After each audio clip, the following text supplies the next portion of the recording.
महर्षि विश्वामित्र जन्म से एक ब्राह्मण नहीं थे, लेकिन उन्होंने अपने तप और उग्र तपस्या के बल लगभग 1000 वर्षों की तपस्या के पश्चात ऋषि होने का वर प्राप्त कर लिया।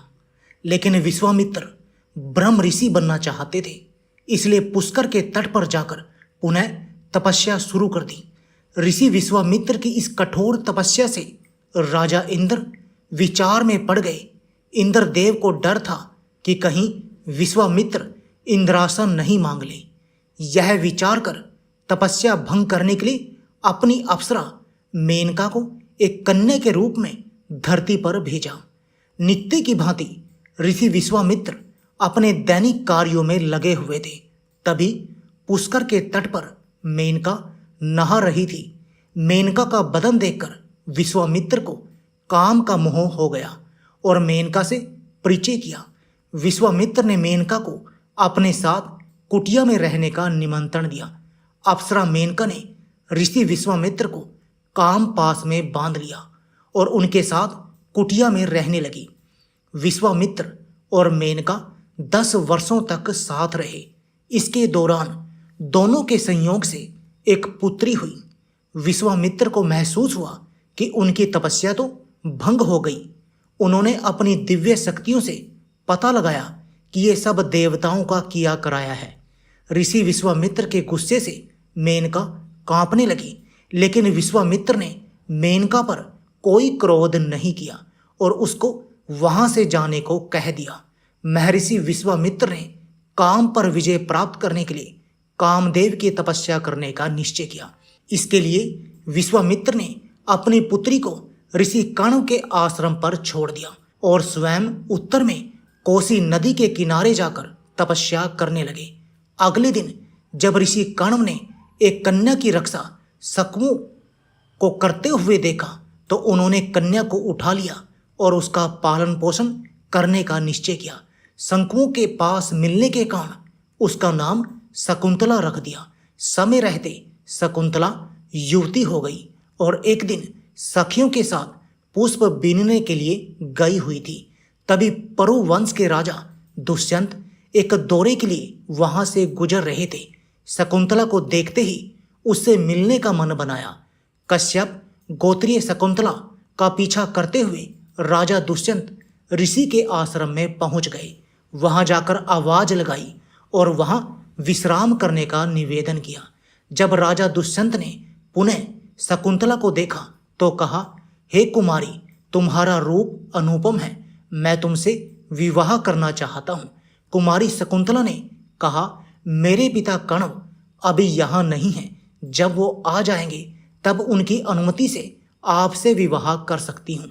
शकुंतला ने एक शर्त रखी कि हमसे जो पुत्र होगा आप उसको सम्राट घोषित करेंगे। राजा दुष्यंत ने उनकी बात मान ली। राजा दुष्यंत ने कहा कि महर्षि कण्व तो अखंड ब्रह्मचारी हैं, फिर वो तुम्हारे पिता कैसे हुए?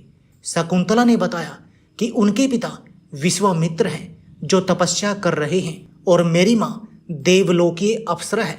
जन्म से ही ऋषि कण्व ने ही मेरा पालन पोषण किया, अतः वो ही मेरे पिता हैं। राजा दुष्यंत ने शकुंतला को बताया कि तुम एक ब्राह्मण नहीं राजकन्या हो और हम गंधर्व विवाह कर सकते हैं। तुम अपने आप को मुझे दान कर दो। राजा दुष्यंत के निवेदन पर शकुंतला ने विवाह कर समागम कर लिया।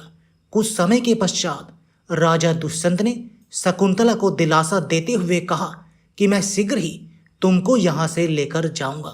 शकुंतला को अपनी एक अंगूठी देकर वहां से चले गई। जब महर्षि कण्व आश्रम आए तो शकुंतला अपने पिता को सब कुछ बताने से डर रही थी।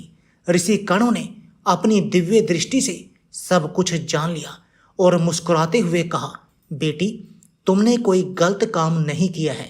राजा दुष्यंत एक अत्यंत शक्तिशाली राजा हैं और तुम दोनों से जो पुत्र पैदा होगा वो बड़ा ही तेज और बलवान होगा। एक दिन महर्षि दुर्वासा अपने मित्र कण्व से मिलने आए।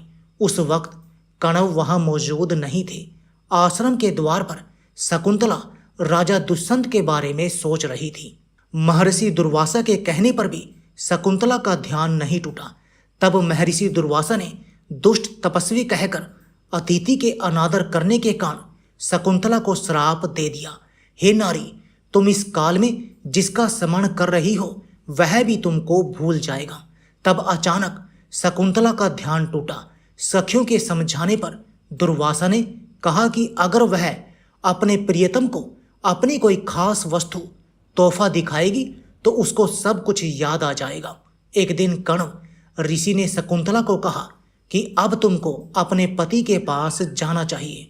विवाहित स्त्री का इस तरह रहना कीर्ति और धर्म का घातक अपमान है। शकुंतला अपनी मां सम्मान दासी गौतमी के साथ हस्तिनापुर के लिए निकल गई।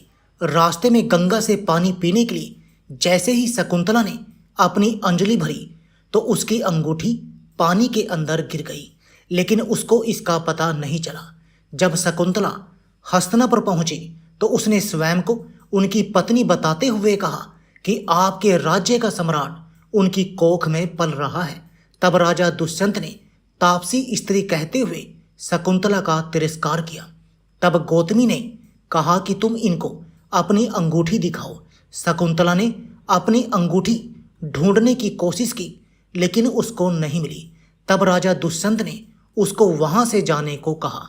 गौतमी ने कहा कि हम वापिस ऋषि कण्व के आश्रम लौट चलते हैं, लेकिन एक दास ने कहा कि हम शकुंतला को यहीं पर छोड़कर चलेंगे। राजा दुष्यंत के महामंत्री ने शकुंतला के प्रसव तक उसको अपने आश्रम पर ठहरने का निवेदन किया। शकुंतला की अनुमति के साथ दोनों आश्रम की तरफ निकल पड़े।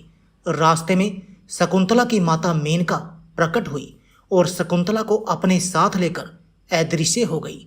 मेनका शकुंतला को लेकर ऋषि मारीच के आश्रम गई और उसको वहां छोड़कर वापिस स्वर्गलोक चली गई।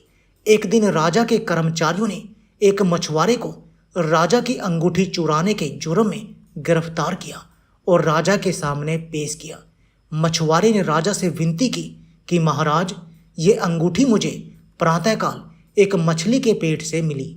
राजा दुष्यंत उस अंगूठी को देखकर सब कुछ जान गए और उनको अपनी भूल और शकुंतला के तिरस्कार करने का अफसोस हुआ। राजा दुष्यंत ने अपने मंत्री को बुलाया और शकुंतला का पता पूछा। मेनका के साथ अदृश्य होने की बात सुनकर राजा दुखी हो गए। लगभग 6 साल बीत चुके थे। एक दिन भगवान इंद्र का दूत राजा दुष्यंत के दरबार में आया और दानवों के खिलाफ युद्ध में देवताओं की सहायता करने का निवेदन किया। दानवों और देवताओं के बीच में घमासान युद्ध हुआ। देवताओं ने विजय प्राप्त की। जब दूत पुनः दुष्यंत को धरती पर छोड़ने आए तो एक अज्ञात स्थान पर छोड़ दिया। राजा दुष्यंत जंगल से होकर आगे बढ़ रहे थे। राजा दुष्यंत ने सुना कि कोई बच्चा खेल रहा है। ढूंढते ढूंढते दुष्यंत उस बच्चे के पास पहुंच गए। एक बच्चा सर्वदमन शेर के साथ खेल रहा था और उसका मुंह खोलकर उसके दांतों की गिनती कर रहा था। तब 2 दासियां उस बच्चे को आश्रम ले जाने के लिए आई। दासियों के आग्रह पर भी वह बच्चा वहां से चलने को तैयार नहीं था। तब सर्वदमन के हाथ से जंतर गिर गया। राजा दुष्यंत ने उस जंतर को उठा लिया और अपने साथ खेलने का आग्रह किया।